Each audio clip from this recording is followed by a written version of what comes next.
अस्सलाम वालेकुम रहमतुल्लाह। आप सब कैसे हैं? ठीक है। आज अल्हम्दुलिल्लाह 16वां रोज़ा है। ठीक 13 या 14 रोज़ों के बाद किबला ईद आ जाएगी इंशाअल्लाह। ज़िंदगी रही तो इंशाअल्लाह ईद करेंगे इंशाअल्लाह। मेरे साथ किबला आबिद नईमी साहब मौजूद है। आज जो किबला मौजू है हमारा वो थोड़ा सा ये रमज़ान के हवाले से हट के है। देखिए, ये पूरा महीना होता है, ये 1 या 2 दिन की बात तो है नहीं, पूरा प्रोसीजर है। मैं समझता हूँ कि इसमें उलमाए किराम का बहुत बड़ा किरदार होता है। देखिए ना, अपनी मसरूफियात के बावजूद घरेलू मामलात, बच्चों के हवाले से सब अपनी जो भी उसकी मसरूफियात होती है, शादी गमी जो भी, क्योंकि पूरा महीना है, उसके बावजूद भी टाइम का पाबंद होना, मस्जिद टाइम से ओपन करनी, बंद करनी, सारा कुछ। उसके बाद टाइम पे अफ्तारी, टाइम पे रोज़ा रखवाना, ऐलान, दरस कुरान, टाइम पे नमाज, फिर रात को कुरान पाक की तरावी। ना नींद का पता होता है इंसान को, ना अपनी कुछ, बस पूरा महीना बंदा भागने दौड़ने में लगा रहता है। सबसे ज़्यादा तो उलमाए किराम का रोल है या नहीं? बेशक ऐसे ही है ना। तो यही ईद की खुशियाँ होती हैं। चूँकि ये अमूमन है, मुझे ये कहने में कोई झिझक महसूस नहीं हो रही कि माह रमज़ान में लोग उलमाए किराम की, हाफिज़ कुरान की, या जो भी इमाम मस्जिद होते हैं उनकी खिदमत करते हैं। हर मस्जिद में चूँकि ये आम है, कॉमन है। तो मैं समझता हूँ कि जब खिदमत की बारी आती है, उलमाए किराम की बारी आती है, तो हम पीछे क्यों हट जाते हैं? देखे ना कि हम सारा साल उलमाए किराम से, जो इमाम मस्जिद से काम लेते रहते हैं, अपनी शादी, अपनी गमी, कोई अपने मसाइल, सब कुछ करते रहते हैं। यही ईद की खुशियाँ होती हैं। जब यही ईद की खुशियाँ आती हैं तो हम पीछे क्यों हट जाते हैं? मैं मिसाल देता हूँ कि मैं पिछले दिनों अपने, मेरे दोस्त है, उसकी दुकान पे, गारमेंट्स की दुकान है, मैं बैठा था तो एक औरत आई, बच्चा भी साथ था उसके, आके कहने लगी दुकानदार से कि मुझे कोई ऐसा सूट दिखाएं, बस मैंने मौलवी साहब को देने। तो मैं अब उनकी बातें दोनों की, शॉपकीपर और उनकी सुन रहा था। मैं नीचे देखकर सोच रहा था कि देखे ना, हम जो चीज़ अपने लिए पसंद करते हैं वो दूसरों के लिए पसंद क्यों नहीं करते?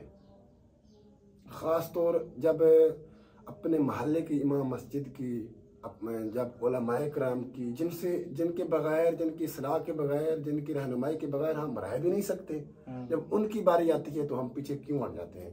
ज़रा आप भी बताएं ना। अच्छा, बिस्मिल्लाहिर्रहमानिर्रहीम। अक्सर रमज़ान मुबारक में लोग आम दिनों से ज़्यादा उनका एक जज्बा होता है, ऐसा ही है, सदका व खैरात का और लोगों की खिदमत का एक जज्बा होता है। तो असल में होना ये चाहिए कि इंसान जो चीज़ अपने लिए पसंद करे वही दूसरों के लिए पसंद करे। अक्सर देखा है कि लोग राशन तकसीम करते हैं तो उसमें भी बस वो जो जिस तरह का मिल जाए, उनका कोशिश ये होती है कि लोग क्वालिटी को नहीं देखते, क्वांटिटी को देखते हैं कि जी ज़्यादा लोगों तक पहुंच जाए, लेकिन क्वालिटी को नहीं देखते। और आप जो चीज़ दे रहे हैं किसी को, वो इस काबिल भी होनी चाहिए कि वो आगे बंदा वो इस्तेमाल भी कर सकता है। अब राशन है तो राशन में आप वो सबसे घटिया तरीन चीज़ जो है वो आगे बंदे को देंगे, तो क्या पता वो जिसको दे रहे हैं तो वो उससे अच्छी चीज़ इस्तेमाल कर रहा हो। बाद लोगों की एक खासियत होती है कि वो अपनी किसी भी चीज़ की क्वालिटी के ऊपर कंप्रोमाइज़ नहीं करते, अच्छी चीज़, हमेशा अच्छी चीज़ इस्तेमाल करते हैं। उलमाए किराम को देख लें, अब उलमाए किराम की अपने उनका ड्रेस देख लें, उनकी सारी चीज़ें देख लें, अक्सर उलमाए किराम को देखा है कि वो महंगी तरीन अच्छी चीज़ इस्तेमाल करते हैं, कपड़े अच्छे पहनते हैं। लेकिन जब लोग उलमा की खिदमत करते हैं या किसी को राशन देते हैं या किसी भी हवाले से, तो मुझे तो ये बात समझ नहीं आती कि जब हम अपने लिए चीज़ पसंद करें तो अच्छी चीज़ पसंद करें, और जब अल्लाह के रास्ते में देनी हो तो फिर घटिया तरीन भी चल जाती है। ये कैसे हो सकता है?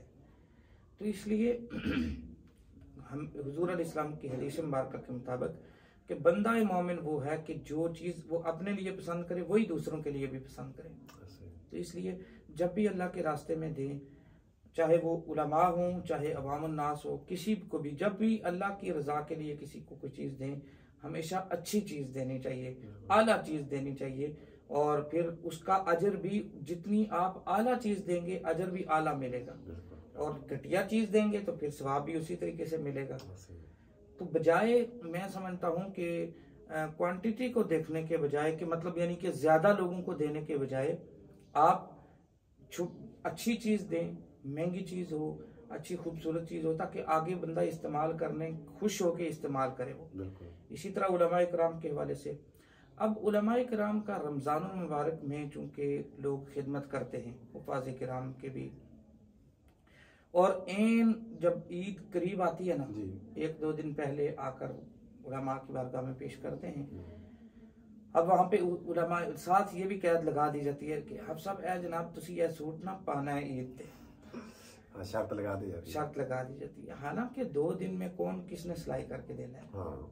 मैं जो कमेटी के हजरात हैं या जो जिम्मेदारान हैं, मैं उनसे गुजारिश करता हूँ कि आप जब भी उलमाए किराम को कोई चीज़ दें तो वक्त के ऊपर दें। हाँ। और वक्त में मसलन ईद के लिए आप कुछ उनकी खिदमत करना चाहते हैं तो कम से कम 10 दिन 15 दिन पहले जो है वो आप उनको पेश करें कि जनाब, और अच्छी चीज़ आला चीज़ हो, अच्छी चीज़ हो, तो फिर आप कहें कि जनाब ये आपकी शायान शान तो नहीं है, लेकिन चलें ये हमारी तरफ से हदिया कबूल फरमाएं, और अगर हो सके तो मैं समझता हूँ कि बिलखुसूस जो सूट है या कोई इस तरह की जो चीज़ के जो अभी तैयार करवानी है, तो हो सके तो वो अपनी तरफ से उसकी सिलाई भी दे दें, और अपने दर्जी को कहें कि जनाब मैं अपने कारी साहब के लिए ये फलां चीज़ बनवाना चाहता हूँ, तो लिहाजा आपने ये चीज़ लाजमी सिलाई करके तो उनको देनी है। तो इस तरह कम से कम हफ्ता 10 दिन 15 दिन पहले हाफिज साहब की खिदमत करनी होनी चाहिए, ताकि वो खुशियों में वो भी हमारे साथ शामिल हो सके। और अगर आखिर के ऊपर आप उनकी खिदमत करेंगे तो फिर वो कैसे जो है वो उन सारा कुछ मैनेज करेगा। जी जी। तो इसलिए इस्लाह की ज़रूरत है, बहुत ज़्यादा दुआई कर सकते हैं हम कि अल्लाह तबारक व तआला हमें अक्ल सलीम अता फरमाए।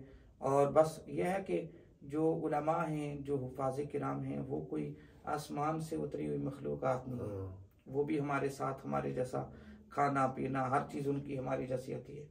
तो जिस तरह हम अपना ख्याल रखते हैं, अपने बच्चों का ख्याल रखते हैं, इसी तरीके से हम इन उलमाए किराम का, हुफ़ाज़ किराम का भी ख्याल हमें रखना चाहिए। देखिए कारी साहब, जैसे आपने फरमाया, होना तो ये चाहिए था ना कि हफ्ता पहले दर्जे को बुलाते, नाप लेके सारा कुछ करके ईद वाले दिन या ईद वाले 1-2 दिन पहले आकर, जिस तरह की मैं खोल के बात करूं, कपड़े या जो भी सूट वगैरह देते कि इतनी अच्छी क्वालिटी की चीज़ होती ना कि इमाम मस्जिद मजबूर हो जाता अपनी जो उसकी पसंदीदा चीज़ थी उसको साइड पे रख के जो गिफ्ट उसे मिला है उसे इस्तेमाल करता। इतनी मतलब अच्छी क्वालिटी की डिसेंट माहौल से गिफ्ट पेश करते। देखें, ये हरगिज़ मतलब नहीं है कि हम जो है ना इस टॉपिक पे बात कर रहे हैं कि हाफिज कुरान को या उलमाए किराम को या इमाम मस्जिद को उसका बदला दिया जाए।